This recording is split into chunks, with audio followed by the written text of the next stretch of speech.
வணக்கம் நண்பர்களே. தொடர்ச்சியாக மூலிகை மருத்துவர் அஞ்சலா ஜெகநாதனோடு பல முக்கியமான விடயங்கள் தொடர்பாக நாம் பேசிக் கொண்டிருக்கிறோம். பல பிரயோசனமான விஷயங்கள். பலர் தொலைபேசி மூலம் அழைப்பு எடுத்து நீங்கள் குறிப்பிட்டிருக்கின்றீர்கள். பல முக்கியமான விடயங்களை டாக்டர் மூலிகை மருத்துவர் அஞ்சலா ஜெகநாதன் பேசிக் கொண்டிருக்கின்றார் என்று சொல்லி மிக நன்றி. உங்களுடைய கேள்விகளையும் கொமெண்ட்ஸ்ல நீங்க எழுதலாம். நாங்கள் அதற்கும் பதில் தர காத்திருக்கின்றோம். இன்று இந்த உடல் கொழுப்பு ஒரு மிகப்பெரிய பிரச்சனை இருக்கிறது. இது ஏன் வருகிறது, இதற்கான காரணங்கள் என்ன என்பது தொடர்பாக இன்று நாம் பேசுவோம். அஞ்சலா ஜெகநாதன் எங்களோடு இருக்கின்றார். அவரோடு இந்த விடயங்கள் தொடர்பாக பேசுவோம். வணக்கம் அஞ்சலா. வணக்கம் அனாஸ். வணக்கம் நேர்களே.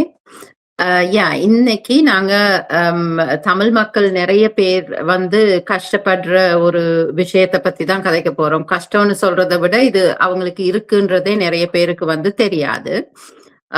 இத விசரல் ஃபேட்னு சொல்றது. விசரல் ஃபேட்ன்றது கொழுப்பு, நம்மளுக்கு தோலுக்கு அடியில இருக்கிற கொழுப்பு, ஒரு வகையான கொழுப்பு. இது அந்த உறுப்புகளை சுத்துற கொழுப்பு. அப்ப உறுப்புகளை சுத்தும் பொழுது நமக்கு கொஞ்சம் கொஞ்சமா உறுப்புகளை சுத்தி அதோட ஃபங்க்ஷனை குறைக்க பார்க்கும். அதே நேரம் அதுக்கப்புறம் உறுப்புகளுக்கு உள்ளுக்கு போகும். நாம நிறைய பேர் கேள்விப்பட்டிருப்போம், ஃபேட்டி லிவர் இருக்கு அப்படின்னு எல்லாம் சொல்லியிருப்பாங்க. அதுக்கு அந்த ஆரம்ப காலத்துல லிவருக்குள்ள ஃபேட் போறதுக்கு முன்னால இந்த விசரல் ஃபேட் கொஞ்சம் கொஞ்சமா உறுப்புகளை சுத்தி சுத்தி சுத்தி வந்துட்டுதான் தென் அது உள்ளுக்குள்ள போற தன்மை இருக்கும். அப்ப எங்க விசரல் ஃபேட் இருக்குன்னா அந்த வயிற்று பகுதியில தான் கூடுதலா இருக்கு. அப்ப வயிற்று பகுதியில முதல்ல இப்ப நாங்க ஒரு ஃபேட் சேரும் பொழுது அந்த ஃபேட் அந்த வயிறு பகுதியில சேர்றதுனாலதான் நிறைய ஆபத்தான லாங் டேர்ம் மெட்டபாலிக் கண்டிஷன்ஸ் எல்லாம் வர்றதுக்கு காரணமா வருது. அப்ப எதனால அந்த விசரல் ஃபேட் நம்மளோட உடம்புல சேருதுன்னா, எல்லாரும் நாங்க நினைக்கிறது கொழுப்பு சாப்பிடுறதுனாலதான் கொழுப்பு உடம்புல சேருதுன்றது. ஆனா அந்த நடுப்பகுதியில சேர்ற கொழுப்புக்கு முக்கியமான காரணம் கொழுப்பு சாப்பிடுறது இல்ல. அது நாங்க அந்த வெள்ளை மாவு சம்பந்தப்பட்ட மாச்சத்து சாப்பிடுற பொழுதுதான் அந்த மாச்சத்தை இப்ப நாங்க ஒரு ரைஸோ இல்லைன்னா புட்டோ இடியாப்பமோ அந்த மாதிரி நிறைய சாப்பிடும் பொழுது, சாப்பிட்டதுக்கு அப்புறம் நாங்க அத பேர்ன் பண்ணலைன்னா, பேர்ன் பண்ணாதது அது கொழுப்பா மாறி அந்த இடத்துல சேரும். அப்ப அப்படி சேர்ந்துதான் வருமே ஒழிய கொழுப்பு சாப்பிடுறதுனாலதான் அந்த இடத்துல கொழுப்பு சேர்றதுன்றது இல்லை. இப்ப நம்மளோட வாழ்க்கை முறையில பார்த்தா நாங்க 3 வேளையும் நிறைய பேர் மாச்சத்து சாப்பிடுறவங்க தான் இருப்பாங்க. அப்படி மாச்சத்து சாப்பிடும் பொழுது பாத்தீங்கன்னா அந்த ஒரு நடுப்பகுதியில தொப்பை மாதிரி இருக்கும். அந்த தொப்பை ஒரு அந்த தோலுக்கு அடியில இருக்கிற கொழுப்பை விட இது ஒரு கொஞ்சம் ஹார்டான ஒரு தொப்பையா தான் இருக்கும். அப்ப அந்த இதைதான் நாங்க யாருக்கு இருந்தாலுமே முதல் அறிகுறி நோய் வரணும்ன்ற தேவை கிடையாது. அதுக்கு முன்னால அதை குறைக்கிறதுக்கு நாம என்னென்ன பண்ணணுமோ பண்ணணும். அப்படி பண்ணலைன்னா தென் டயபிட்டிஸ் நிற்கும். அப்புறம் ஹார்ட் டிசீஸ் வர்றதுக்கான சான்சஸ் இருக்கு. ஆட்டோ இம்யூன் கண்டிஷன் அங்கன கொழுப்பு சேரும் பொழுது அந்த கொழுப்பு இம்யூன் சிஸ்டம் அதை தப்பா அட்டாக் பண்ணி அதனால ஆட்டோ இம்யூன் கண்டிஷன்ஸ் வரலாம். அதே நேரம் பெண்களுக்கு எல்லாம் ஹோமோனல் இம்பேலன்ஸ் வர்றதுக்கு, பிகாஸ் அந்த கொழுப்புலையும் ஹோமோனல் சுரக்கிற தன்மைகள் இருக்கும். அப்ப அதனால ஹோமோனல் இம்பேலன்ஸ் வர்றதுக்கு நிறைய கிரானிக் ஹெல்த் கண்டிஷன்ஸுக்கு அது ஒரு காரணம். அப்ப அதை நாங்க நிச்சயமா அதை கவனத்துல எடுக்கணும். வீட்டுல சமைக்கிறவங்க அதை கவனத்துல எடுத்து பண்ணணும். இப்ப முக்கியமான ஒரு விஷயம், நீங்கள் முதலாவது நான் இப்ப கேள்விப்படுறேன் என்னன்னா, கொழுப்பு சாப்பாடு இப்ப பட்டரோ அல்லது இறைச்சி வகைகளோ இந்த எண்ணெயோ, இப்ப எல்லாரும் சூரியகாந்தி எண்ணெய் போறாங்க, வெஜிடபிள் ஆயில் போறாங்க. காரணம் என்னன்னா ஃபேட் வரக்கூடாது. ஆனா நீங்க சொல்றீங்க மாவு சத்து காரணமாகத்தான் இந்த கொழுப்பு சேர்கிறது. இதுதான் பிரச்சனைக்குரிய விஷயம் என்று. இதுல முதல் முறையா கேள்விப்படுற ஒரு விஷயம். ஆகவே ஓகே, அப்ப என்ன செய்யற? மாவு சத்து தானே முழு வாழ்க்கையுமா ஓடிக்கொண்டிருக்கிறது. இல்ல, இப்ப மாச்சத்து இப்ப நாங்க மாச்சத்து சாப்பிடும் பொழுது அது எனர்ஜிய கொடுக்குது உடம்புக்கு. மாச்சத்துல இருந்து வர்ற ஒரே ஒரு பெனிஃபிட் நமக்கு குளுக்கோஸா கன்வெர்ட் பண்ணி நமக்கு எனர்ஜிய கொடுக்குது. ஆனா இப்போ ஒருத்தங்க சும்மா நாங்க உட்கார்ந்து வேலை செய்ய போறோம்னா, ஒரு ஒரு ஆபீஸ்ல தான் ஒர்க் பண்ண போறோம்னா, அவங்களுக்கு தேவையான அளவுக்கு தான் மாச்சத்து வேணும். அதுக்கு நிறைய மாச்சத்து போனது. நான் இப்ப பிரேக்ஃபாஸ்டுக்கு வந்து நாங்க ஒரு 2 பிரெட் டோஸ்ட் சாப்பிட்டோம்னா, அது மாச்சத்து. அப்ப அது வந்து இப்போ ஒருத்தங்க வந்து வேலை செய்யறாங்க, வெளியில வேலை செய்யறாங்க. இப்போ ஒரு போஸ்ட்மேன்னு எடுத்தீங்கன்னா, அவங்க வந்து ஒரு ஒரு நடந்து போய் லெட்டர்ஸ் எல்லாம் போட்டுட்டு வரும் பொழுது, அந்த ஒரு 12 மணிக்குள்ள அந்த மாற்றத்தை எல்லாத்தையும் அவங்க வந்து பர்ன் பண்ணியிருப்பாங்க. அதுல இருந்து வர குளுக்கோஸ் எல்லாத்தையும் பர்ன் பண்ணியிருப்பாங்க. ஆனா அதே வந்து அந்த 2 துண்டை சாப்பிட்டுட்டு பேசாம ஒரு கம்ப்யூட்டர்ல உட்கார்ந்து வேலை செய்யறோம்னா, நமக்கு அந்த சுகர் லெவல் அதுல உடம்புல கூடும். ஆனா நாங்க அதை பர்ன் பண்ண போறது இல்லை. அப்ப அப்படி இருக்கும் பொழுதுதான் அது குறையறதுக்கு முன்னாலேயே அடுத்த சாப்பாடை நாங்க சாப்பிட்டோம்னா, அந்த சாப்பாட்டுல ஒரு ரைஸ் அண்ட் கறியா போனதுன்னா, அப்ப அந்த மாற்றத்தோட அளவு வந்து கூட போகுது. அப்ப அத வந்து உடம்பு இன்சுலினை உற்பத்தி பண்ணி அத வந்து கன்வெர்ட் பண்ணிடும். தேவையில்லைன்னா அதை சேர்த்து வைக்குது. அப்ப சேர்த்து வைக்கும் பொழுதுதான் கொழுப்பதான் சேர்த்து வைக்கும். குளுக்கோஸா சேர்த்து வைக்கிறது கொஞ்சோண்டு தான். அது மத்தது எல்லாத்தையும் வந்து கொழுப்பதான் சேர்த்து வைக்கும் வயிறு பகுதியில. அப்ப அதுதான் நமக்கு அண்டர்ஸ்டாண்டிங் வேணும். நிறைய பேருக்கு அது தெரியாது இல்லையா? அப்ப அதனாலதான் இந்த ப்ரோக்ராம நான் எடுத்துட்டு பண்றது வந்து அண்டர்ஸ்டாண்டிங் வேணும். மாற்றத்து உள்ள போறது நம்மளோட ஆக்டிவிட்டிக்கு தகுந்த மாதிரி தான் இருக்கணும். இப்ப நிறைய பிசிக்கல் ஆக்டிவிட்டி பண்ணாதவங்க வந்து ஒருவேளை மாற்றத்தை சாப்பிட்டுட்டு மத்த 2 வேளையும் புரதமும் காய்கறிகளும் நல்ல கொழுப்பு சத்தும் சாப்பிட்டு அது ஹெல்த்தியா இருக்கும். அங்க போய் சேரணும்ன்ற தேவையில்லை. அதுவும் எஸ்பெஷலி பின்னேரம் நிறைய மாற்றத்தை சாப்பிட்டுட்டு ஒண்ணுமே பண்ணாம நாங்க 1 மணி நேரத்திலயோ படுக்கிறவங்க எல்லாம் இருக்காங்க. நைட்டுக்கு வந்து சாப்பிட்டுட்டு ஒரு 1 hour 2 hours இருக்காது படுக்க போயிடுவாங்க. அப்ப அந்த சாப்பாடு வயிற்றுல இருந்து உள்ளுக்கு டைஜஸ்ட் ஆகி போகாது. அப்படியான தன்மைகளை தான் நம்ம வந்து ரொம்ப குறைக்கணும். அப்ப அதுவும் வயிற்றுல ப்ரெஷரை போடுது. ஆர்கன்ஸுக்கு வந்து நிறைய ஒரு தாக்கத்தை கொடுக்கறதுக்கான சான்சஸ் இருக்கு. அப்படி ஒவ்வொரு நாளும் பண்ணிட்டு இருந்தோம்னா ஏதாவது ஒரு நோய் வந்து 2 வருஷத்துலயோ 3 வருஷத்துலயோ 5 வருஷத்துலயோ வந்து நிற்கும். அதை நாங்க தடுக்கணும்.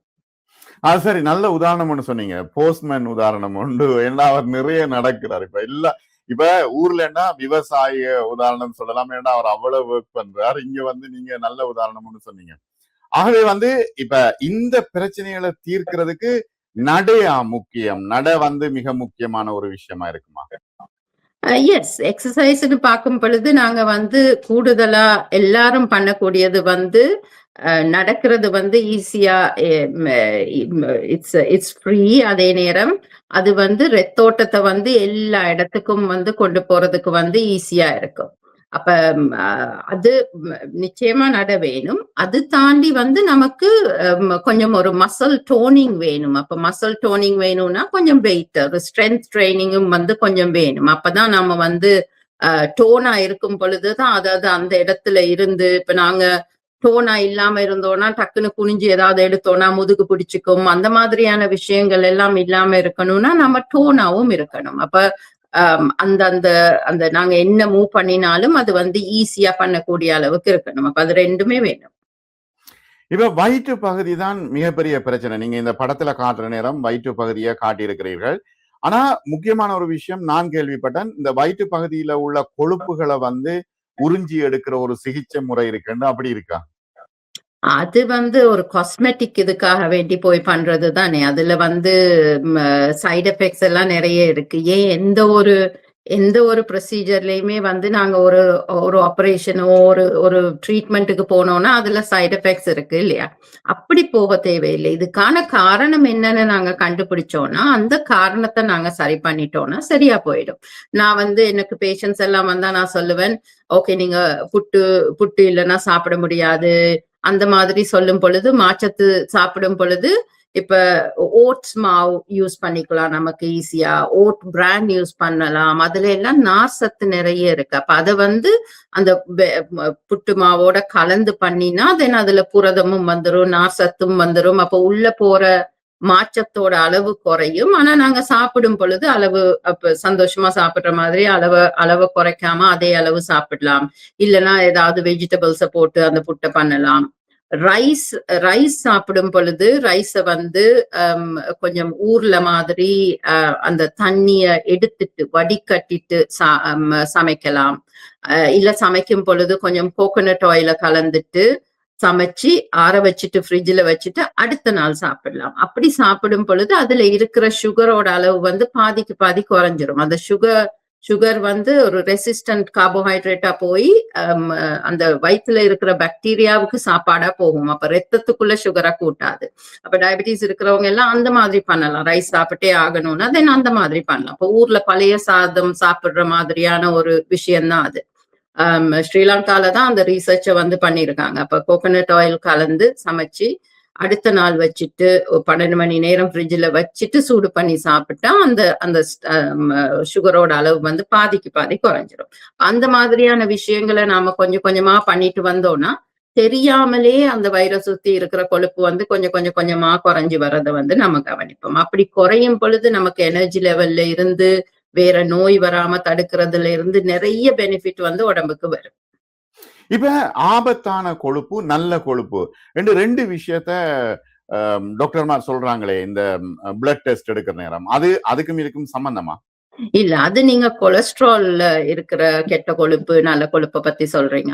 அத பத்தி இப்ப நாங்க இந்த இதுல கதைக்கிறது வந்து இந்த வயிற்றுல இப்ப தோலுக்கு அடியில இருக்கிற கொழுப்பு வந்து பெரிய ஆபத்தான கொழுப்பு இல்ல. அது தோலுக்கு அடியில தான் இருக்கு. அது எந்த உறுப்பையும் இப்ப கையிலையும் கால்லையும் தான் கொழுப்பு இருக்குன்னா அது எந்த உறுப்பையும் அமுக்கல. அதனால அதுல எந்த பிரச்சனையும் இல்லை. ஆனா வயிறை சுத்தி இருக்கிற கொழுப்பு வந்து உறுப்புகளையும் தாக்குது, அழுத்துது, அதே நேரம் உறுப்பை சுத்துது. அப்போ உறுப்போட அந்த நார்மல் ஃபங்க்ஷனை கிட்னியா இருக்கட்டும், லிவரா இருக்கட்டும், ஹார்ட்டா இருக்கட்டும், அதோட ஃபங்க்ஷனை வந்து ஒழுங்கா பண்ண விடாம தடுக்குது. அதுதான் டேஞ்சரஸ். அதுதான் லாங் டேர்ம்ல போகும் பொழுது நோய் நிலைகள் வர்றதுக்கான காரணமாவே, நிறைய நோய் நிலைகள் வர்றதுக்கான காரணமாவே அது இருக்கு. அப்ப அதை நாங்க கவனத்துல எடுத்து யாராவது ஒருத்தங்களுக்கு கொஞ்சம் ஓகே அந்த இடத்துல வெயிட் கொஞ்சம் வச்சுட்டு வராங்கன்னா அந்த நேரத்திலேயே நாங்க அதை கவனிச்சு பண்ணினோம்னா ஒரு நோய் நிலையில வந்து நிக்கணும்ன்ற தேவையில்லை. முன்னாலே நாங்க அதை சரி பண்ணிக்கலாம். மிக முக்கியமான விடயத்தை நீங்கள் குறிப்பிட்டீர்கள். ஏனென்றால் உடல் உறுப்புகளுக்கு உள்ள கொழுப்பு படிவதன் காரணத்தினால், அதாவது தோலுக்குள்ள வந்து வயிறு போன்ற இடங்கள்ல கொழுப்பு படிவதன் எல்லாருக்குமே இது பிரச்சனை. குறிப்பாக ஆண்களுக்கும் தான் பெண்களுக்கும் தான் இந்த பிரச்சனை இருக்கிறது. ஏனென்றால் எக்ஸசைஸ் செய்யற இல்ல, சாப்பாட்டு முறை ஒழுங்கு இல்லை, நீங்கள் சொல்றது போல மாவுச்சத்து பிரச்சனைகள் இருக்கிறது, வேலை வீடு என்கின்ற ஒரு சூழ்நிலையில் ஓடிக்கொண்டிருக்கின்ற காரணத்தினால் இது எல்லோருக்குமான பிரயோசனமாக இருக்கும். நிறைவாக நீங்க என்ன சொல்ல வரீங்க? எந்த நம்மளோட நார்மல் என்னன்றது வந்து நம்மளுக்கு தெரியணும்.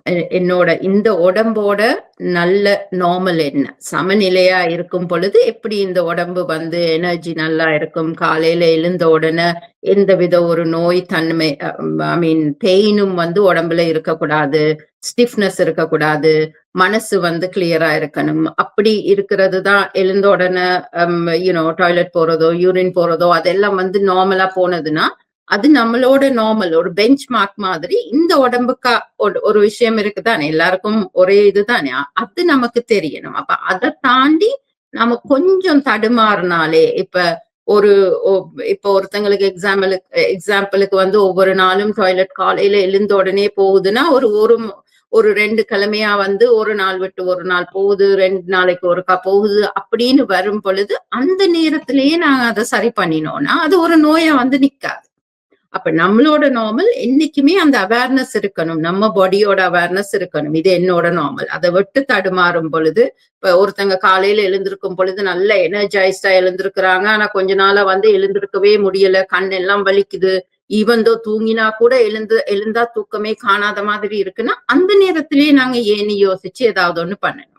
அப்போ ஒரு சாப்பாடை மாத்துறதா, என்ன நான் மாற்றம் பண்ணினேன், என்ன நடந்தது எனக்கு இந்த லாஸ்ட் 2 வீக்ஸ் 3 வீக்ஸ்ல என்ன வித்தியாசங்கள் நடந்ததுன்னு பார்த்தா நாமளே அதை சரி பண்ணலாம். ஒரு டாக்டர்கிட்ட போக தேவையில்லை, எங்கேயும் போக தேவையில்லை. ஆனா அதே நேரம் ஒரு டயபிட்டிஸ் இருக்கு, டைப் 2 டயபிட்டிஸ் இருக்கு, அவங்களுக்கு வந்து மருந்து எடுத்தும் ஒன்னும் கண்ட்ரோல் ஆக மாட்டேங்குது, சுகர் மேலேயும் கீழேயும் போகுதுன்னா அந்த நேரத்துல உங்களால சரி பண்ண முடியாது, நாங்க அந்த லெவலுக்கு போயிட்டோன்றப்ப நீங்க ஏதாவது ஒரு நேச்சுரல் மெத்தட் தேடுறீங்கன்னா தென் ஒரு யூடியூப்ல பார்த்துட்டு பாவக்காவை எடுத்தா சரியா போகும்னு சொல்லி எடுக்கக்கூடாது. அப்ப ஒருத்தங்களை போய் பார்க்கணும், ஒரு ஒரு தெரபிஸ்ட போய் பார்த்து ஒழுங்கா ஒரு டாக்டரை பார்த்து அவங்க உங்களோட எல்லா டீட்டெயிலும் எடுத்து அந்த மாதிரி மருந்து எடுத்துதான் குறைச்சிட்டு வரணும். ஆனா ஆரம்ப நிலையில நாமளே பண்ணலாம். அததான் நான் சொல்ல வர்றது அதுதான். நமக்கு நம்ம உடம்பு தெரியணும்.